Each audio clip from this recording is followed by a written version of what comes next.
another episode of the Dawg House Podcast. Today, we're going to go over some of the recruiting news that Georgia's been doing some great things on the recruiting trail. Also, we're going to talk about some of the over and under for the SEC teams coming up. Also, we'll talk about some of the one of my favorite things, the hot seat for some of the college football coaches coming up. We'll talk about that today. And join us today, we got Jeremiah and Jonathan from the Classic City podcast. They were so gracious enough to join us. How are you doing today, guys? Doing fantastic. Doing well, man. Awesome. Thanks for joining us.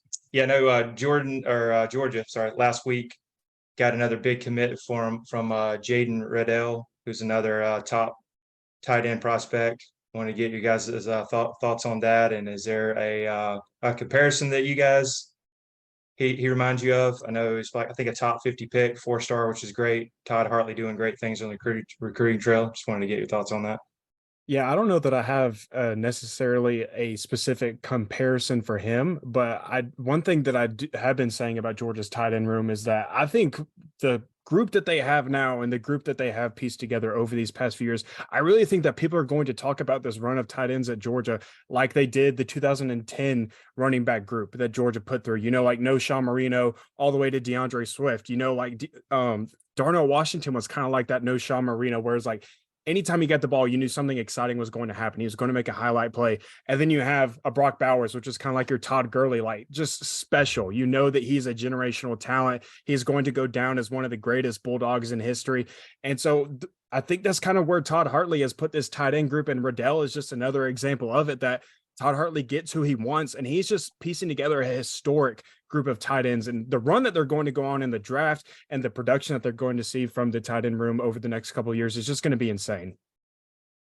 Yeah, I would agree. And I would say another good comparison as far as position group goes would be like the linebacker group that Georgia's had that still has right now, that constantly putting out top talent, first round picks and everything like that. Glenn Schumann's done a fantastic job. But as far as, the tight end room, it doesn't get much better than what Georgia has had over the past couple of years and what they're looking to have in the next few years as well. It's a position that I think a lot of Georgia fans are about to get really spoiled with, that they're going to, we went for so long that everyone wanted, tight end, Isaac Nada. Everybody wanted him to be like what Brock Bowers is right now, and we didn't get that. So everybody was so thirsty for a tight end to be used in the passing game at the level that they're not even at this level, about half the level. And I think Georgia fans would have been fine, but I think Georgia fans are going to roll into this next few seasons just assuming they're going to have a powerful tight end, a top tier, first round draft pick type guy, and I think they will for the foreseeable future. And it's something that Georgia fans are going to get spoiled on. And kind of like you said, when the running back room, you just know you were going to have a good running back. It's just one of those things that it's just phenomenal to see where this coaching staff has been able to elevate this program. Every time there's a position that seems to be lacking, the staff always turns it around and ends up having a group like this at it, and just completely washes away any doubt that anybody would have had. Yeah, completely agree. Really excited about the tight end room. Did want to ask you, do you think Todd Hartley is maybe the top alpha or the top recruiter on the Georgia staff? I'd say he's earned that title as of right now. It kind of goes in waves. Del McGee for a long time has been really solid for Georgia. And then Trey Scott has also done a phenomenal job. I think Brian McClendon is starting to get his name into that mix as well. He's done an excellent job. And then but it's just why Georgia's so great, because they have so many names that you can rattle off in a conversation like that. Glenn Schumann, of course, can't go unforgotten. And then Will Muschamp. You just go down the list. Fran Brown's one of the young, exciting names in all of college football. I think he was rated as one of the top recruiters in last season. So there's just so many elite names on that coaching staff to where you can't really just pinpoint one of them, but Todd Hartley, bar none, is without a doubt one of the best in the nation at what he does. And it's really making an effect on Georgia's roster. Yeah, for sure. And I think it's one of those things that now we're teetering into the area of, let's hope we can keep him on staff for a while, because the production that he has had, that's what we always got. When you mentioned Del McGee, he so many times his name would pop up even for head coaching jobs, not even just coordinator jobs. It would be head coaching jobs that everybody would be talking about him going to. I think Georgia Tech was one that his name was brought up for that one as well. So it's one of those things now that you got to hope that Kirby can keep Todd Hartley for a while and keep him happy on this staff. And I don't know what the next position step is going to be for him. Maybe it's a coordinator spot in the near future at Georgia or somewhere else. But likely, I think Georgia's got their offensive coordinator for a few years. So I don't know that that's where it'll go. So it might be one of those things that you can't quite keep him for as long as you would want to, because I'm a selfish Georgia fan. I want to keep him forever at the level that he's doing. So I think that's where you're getting towards with Todd Hartley at this point. Yeah, I completely agree. That's great insight. Very excited. Definitely tied in you. We're kind of getting the pick of the litter, which is great. Another guy quickly I want to touch on that looks like we got Marcus Harrison, maybe kind of one of the more kind of maybe down in the rough 3-star type guys. You got to love the size of 6'7", 335 from I believe he's New York area.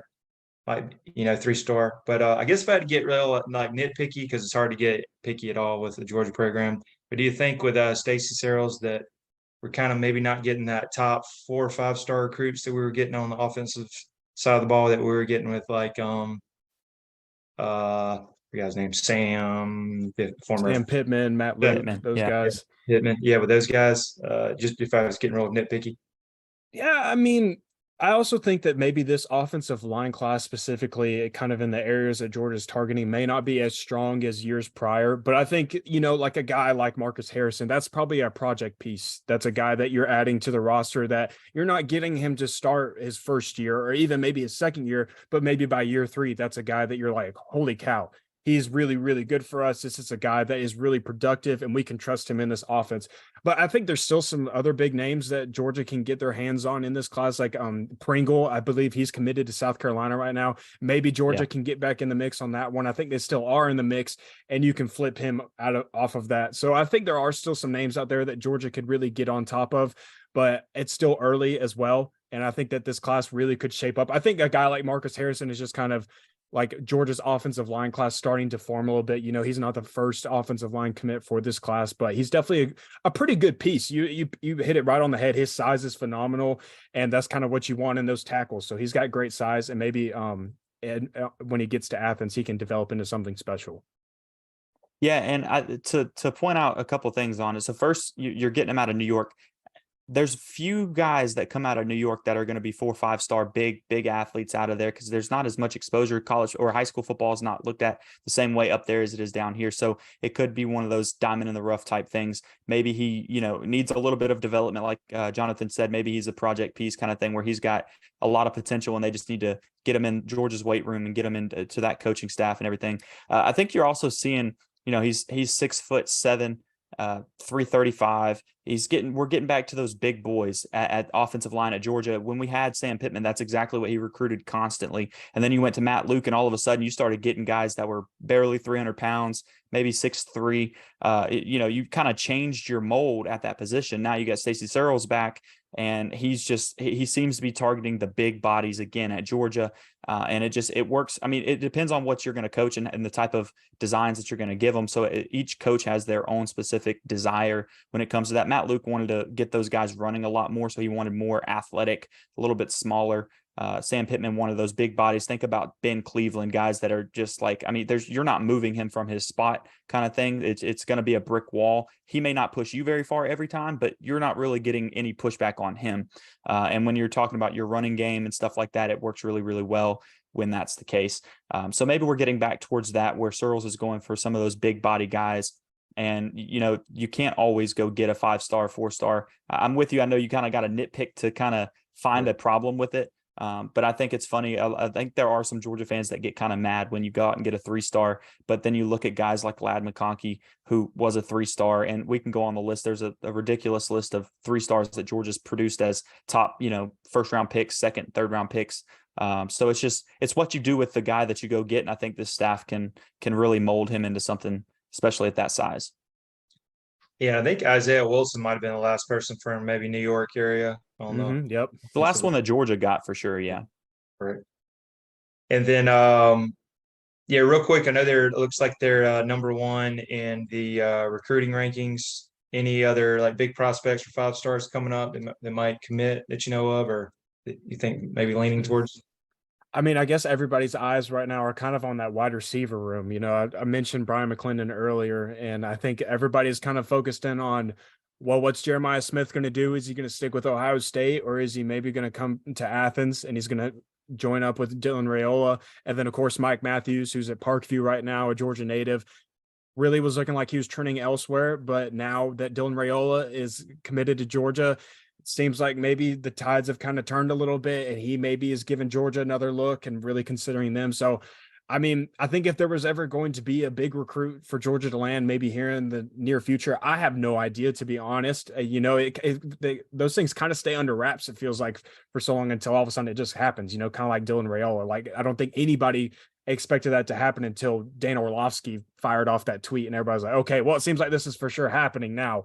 But I would say a wide receiver, potentially, maybe one of those big guys finally pops, with these official visits coming up as well. When those guys get on campus, maybe something happens, something shakes. Kirby Smart works that magic, and he gets one of those guys to settle in with the Dogs. Yeah, June 1st comes around and Kirby has about 20 players on campus to try to woo them, and you make sure you have the big names out there. I'm sure Dylan Raiola will be out there or something to kind of help with these, like you said, these wide receivers.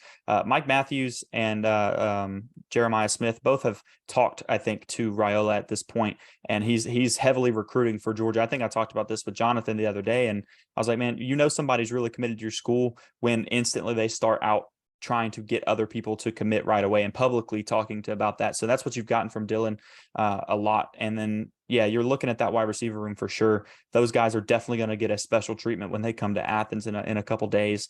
And hopefully we can get one of them. Like you said, it's hard to know. I mean, you might get a silent commit from somebody, and then it just kind of stays under wraps for a couple months before you finally get a public announcement or something like that. And it just becomes speculation at that point. And it's really, really hard to tell with these kids nowadays. They're all trying to be secretive because they want they don't want it leaked. They want their day to be special, and something that kind of surprises people, that like getting that tweet from Dan Orlovsky was kind of weird because it almost kind of said it like he was announcing it publicly for Dylan at that point. It felt like, because then his sister, I think, retweeted it and commented on it and stuff too. And so it was like, all right, everybody's saying it before the kid gets to come out and publicly say it. So I kind of like the fact that it's hard to tell and that it just kind of pops one day. You got to put the trust in Kirby Smart and the staff to know that they're getting those relationships, finalized and trying to seal the deal every single day. Right. Completely agree. And real quick on the Dylan Raiola, who do you think he looks like, or any comparisons? My personal thing from watching some film, he looked like CJ Stroud a little to me, but I want to get your opinion. Oh man, I wish I could watch him in person, or like at least get to watch more of him, because there's not a whole lot of tape on Dylan, and it's a lot of tape from earlier in his career, so it's kind of hard to get a specific like recency to that tape. But I'm excited that he's going out to Elite 11. He's going to be out there for the finals. Maybe we'll get a lot of good film and a lot of some good looks from him there. I'm so bad with comparisons. I can never pinpoint a name or a player, but I can tell you that he's got a really good arm, and he's got really good touch on the ball. So, I mean, he's just one of those guys that any of these quarterbacks that you mentioned that can just kind of do a little bit of everything. He's really athletic. He's got some ability to him. And so I think CJ Stroud is a pretty good comparison. I think that they both have great arms, not necessarily like that high-end Lamar Jackson athleticism, but they can move around in the pocket enough to where he can evade some of the pressure and get you into some better spots. And I think he can just do it all for you. He can throw from so many different platforms. He can throw any ball that you ask him to from all over the field. And so that's really what I would say about Dylan, is that he's just one of these one percenters. Yeah, absolutely. I'm also not really a big comparison guy because I don't know as much about like every in and out of a player that I should for that type of thing. But I can get on board with the CJ Stroud stuff that y'all are talking about, because if he is anything like CJ Stroud, Georgia's got a special player there. Before the Georgia and Ohio State game, the Peach Bowl, I was not the biggest believer in CJ Stroud, just because of the system that Ohio State runs, and we've seen so many quarterbacks come out of there that didn't necessarily look so great once they got out of there, just because they run it always felt like they ran a one read offense with their quarterback, and they had so many quarterbacks that would just tuck it and run right after. But CJ showed something different there throughout his career, where he wasn't really a scrambler as much. He could improvise and find some guys downfield by buying time with his legs, but he was always looking to throw. And then after watching him play against Georgia and seeing how well he processed everything, and how you could see him clearly go like 3 or 4 reads before he would let go of that ball sometimes. And so once again, if Raiola can be on that level and play like that, Georgia's going to have a phenomenal player in him and a lot of success. Awesome. Completely agree. Yeah, then we want to give a shout out to our sponsor here. So graciously enough to sponsor us again this year was Viva Tequila Seltzer. is if you want to be on the golf course, you're going to do tailgate, being at the beach. It's got 0 carbs, 0 sugar. It's a nice, refreshing beverage for you to check out. All the different flavors that they have here: grapefruit, watermelon, huckleberry. Live long, live well, live it up. If you want to get one of the discount codes, it's Hustle20. Get 20% off. Again, that's Hustle20 for vivatequilaseltzer.com. Check them out. And one other thing I wanted to talk about was the over-unders just came out for the upcoming season. I know that's always something to talk about. And for SEC coming up, looks like Georgia and Alabama are some of the top dogs again. But I just want to get your thoughts out. Maybe any surprises out there of a team, maybe a dark horse, make some noise next year. It's some of the same names that are usually out there, but it's always excited to kind of look at them from Athlon Sports. I know a lot of people. I've been pretty adamant about anybody that I talk to when they kind of ask, like, how do you see the SEC East shaking out? I have been pretty adamant that I think that Florida is going to finish second to last in the SEC East. I have been pretty firm on that stance. I've been consistent with that, and that seems to be where these over-unders have been pinned at, just above Vanderbilt. I honestly think 3.5 wins might be even a little low for Vanderbilt. You know, I kind of underestimated them last year. I thought they played a lot better than I expected them to. They get a few more wins. So I think 3.5 might be a little low for Vanderbilt, but I think 5.5 is probably right around that sweet spot for Florida. You know, they're going on under a lot of change down there. Billy Napier's still trying to figure things out. They got a new quarterback now with Anthony Richardson in the NFL, and that's not even feeling like a really solid spot for them. So a lot of instability that down there in Jacksonville, or down there in, for the Florida Gators. But gosh, you know, all these other ones, I feel like these are all pretty fair when I'm looking at this list. You know, Tennessee 9.5, probably a little lower than what the Volunteer fans would want them to be pinned at.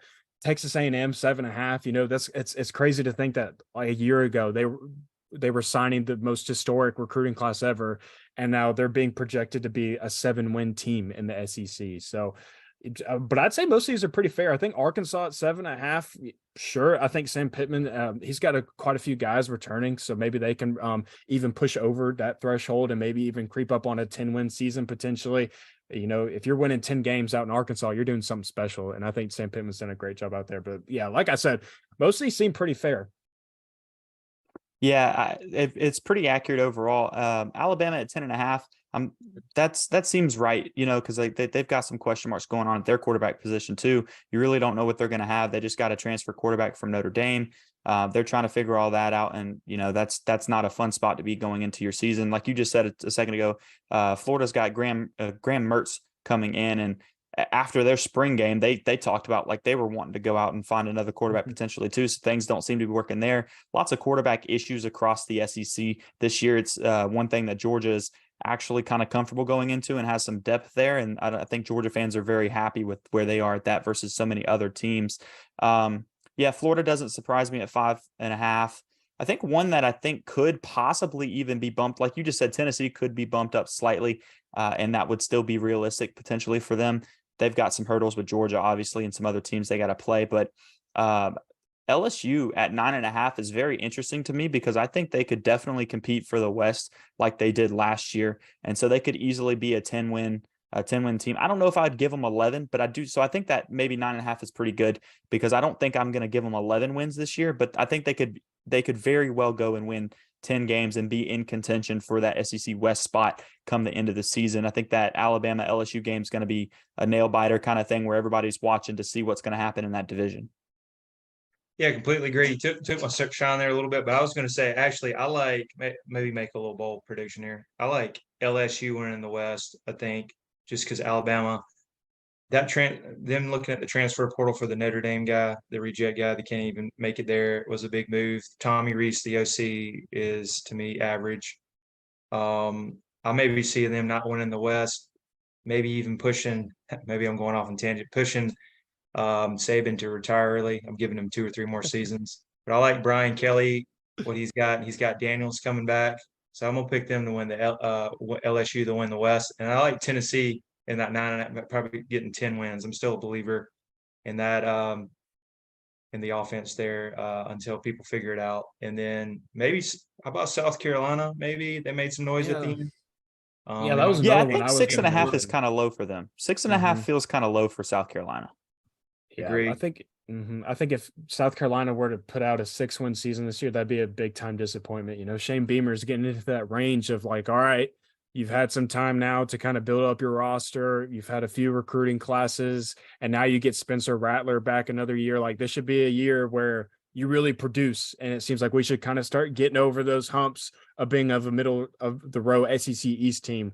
And so I think you saw that at the end last year when they freaking about hung 70 points on Tennessee's head Yeah. at there late in the season. So if they can continue that, that would be good for them. So I think maybe 6.5 is a little low for them.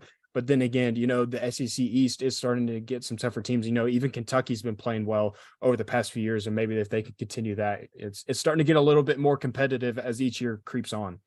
Sure. For sure. And then I think you guys touched on it last week a little bit. I just wanted to get your thoughts on that on your podcast. But looking at Georgia's schedule, I know everybody's saying it's pretty cheesy, cupcake schedule. But if you had to pick any landmines, as I like to call them, or trap games, what would be one? I know everybody's probably circling at Tennessee. It's gonna be cold later in the year. Any I guess the really the only other one that I guess you always have to schedule you always have to circle Auburn. When you're at Auburn, that's always one that you got to circle just because some weird things happen in that stadium every now and then. And now that they got Hugh Freeze down there, so I think that's one you definitely got to circle. But that's always a game that Georgia typically shows up for, especially after what happened in 2017. Georgia typically plays Auburn really, really well, and Auburn I think is going to have struggle a little bit this year again. And then, of course, Ole Miss, just because of the offense that Lane Kiffin runs. You know, that's always I always say I've always been saying when Lane Kiffin comes to Athens, you better get your popcorn ready because that's just the infamous saying of his. And it's always going to be a good time when Lane comes into town. So I think that's maybe another one. But all these other ones, I think that Georgia is going to be just fine. Getting Kentucky at home is big. And then also getting South Carolina at home. And then you do your neutral site game with Florida. But other than that, and then of course Missouri at home too. That's big as well after what happened last year. So I think just really Ole Miss and maybe Auburn. Those were the two that you could really circle. Yeah, I was going to say you kind of hit on one too, because I would say Ole Miss would be the closest to what you would call like a stereotypical trap game, just because you've got the Tennessee game right afterwards. And so you're thinking it's at home, it's Ole Miss, they haven't looked incredible, and you got next week is Tennessee. So I think that's when you could fall into the definition of a trap game where you worry about people overlooking that game. Now the fans might overlooking something like that, but I think the way Kirby coaches at this point, especially after last year, like you mentioned a second ago, with kind of falling into a trap with Missouri, I don't think he's going to let that kind of thing happen this season in that aspect, especially with it being Ole Miss, is a team that competes in the West. Hasn't been incredible lately, obviously, but they compete in the West. They can score a lot of points, so you can't let them catch you. They can't let them catch you on the chin at the beginning of the game. You got to kind of take control early and then run that. But I would say that would be honestly the only trap game. Nobody's going to call Tennessee a trap game because it's a game that they're going to be up and ready to go, and their fans are going to be going crazy after last year in Athens. That's going to be a very hostile environment, but it wouldn't classify as a trap game because you go into it knowing that that's going to be an absolute fight, like tooth and nail kind of fight. Right. Completely agree on those. I'll just say one thing on the Ole Miss. I know Kirby's always looking for probably bulletin board material to motivate the guys. Might have that one circled because I think the last time they played, they got blown out. 2016? Jacob Eason was playing on the road at the Grove, so that might be maybe get a little redemption. I know, no doubt. Him and Lane know each other, and he doesn't want to lose to him. I'm sure. Never hear the end of that one, but no doubt. Yeah, completely agree. And then real quick, one of the things I always love talking about is always hot seat. If you can see that there. This is what is it? College hotseat.com. But any of these names or anyone you're interested in seeing that might have, he's got his life support on. Yeah, I was going to say Jimbo Fisher. He was going to be the first name that I was going to say, just because has to be.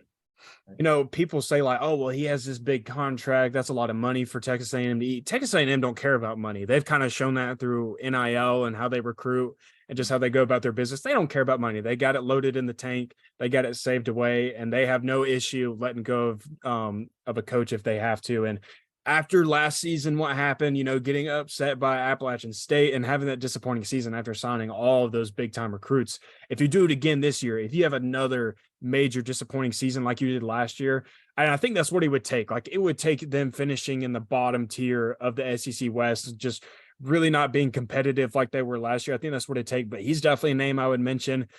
I see Billy Napier's name down there. Yeah. I think that one's interesting just because, and I think the only reason why Billy Napier can even be put in this discussion is just because Florida fans are so impatient. They have no patience when it comes to coaching hires. They got really impatient with Dan Mullen until he actually did something in 2020, but then the following year, it just collapsed. And like I said, when Billy Napier got hired, you're going to have to give him some time to reconstruct this roster, get his guys in. And it looks like this year it's going to be another year of where patience is going to be a virtue, because it's not going to be a lot of highs. There's probably going to be a lot more lows.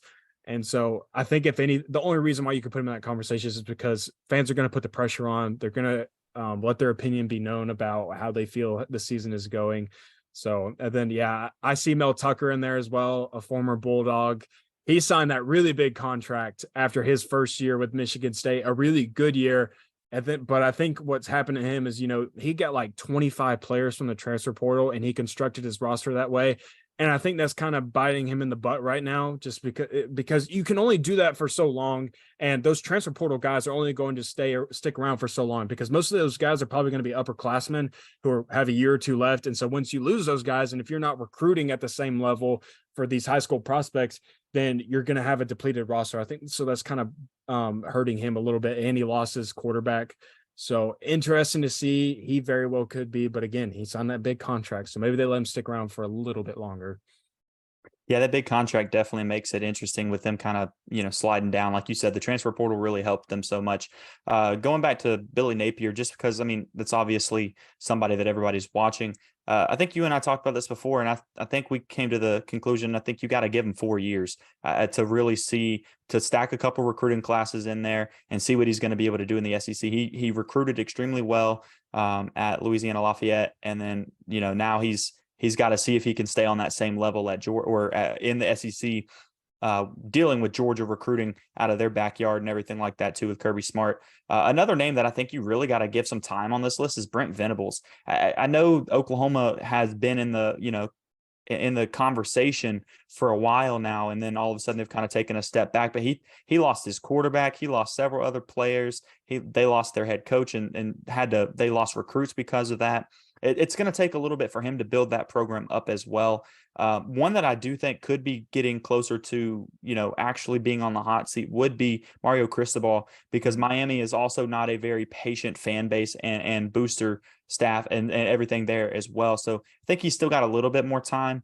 But if he doesn't start to actually be a little bit more competitive, and show that he can kind of get over the little bit of a hump and be in the conversation at the end of the season, especially in the ACC that's kind of down right now with Clemson not looking so good.